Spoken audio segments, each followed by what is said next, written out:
dimaklumkan bahawa sistem ini, ya, e-wallet business account ini akan membolehkan, ya, perkara itu berlaku.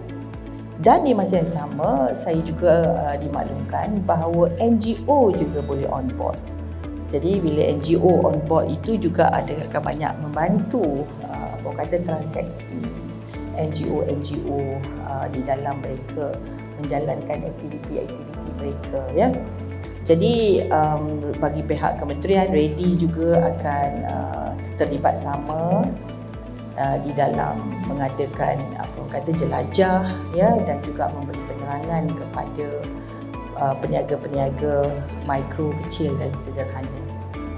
Jadi ini komitmen daripada kementerian. Selain itu komitmen juga daripada bahagian pengguna, di mana kita juga akan advocate, ya, berkenaan dengan kelebihan mengguna e-wallet.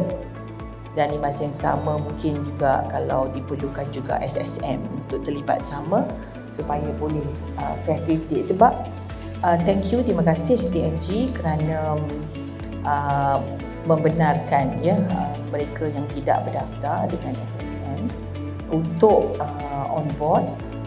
Tapi dari aspek pengguna juga, kita juga ada advantage buat pengguna apabila merchant itu berdaftar dengan SSM. Jadi kami di KPDM melihat dari banyak perspektif, dari perspektif pengguna, perspektif retailer, perspektif pemborong, ya, dan seluruh ekosistem perniagaan itu.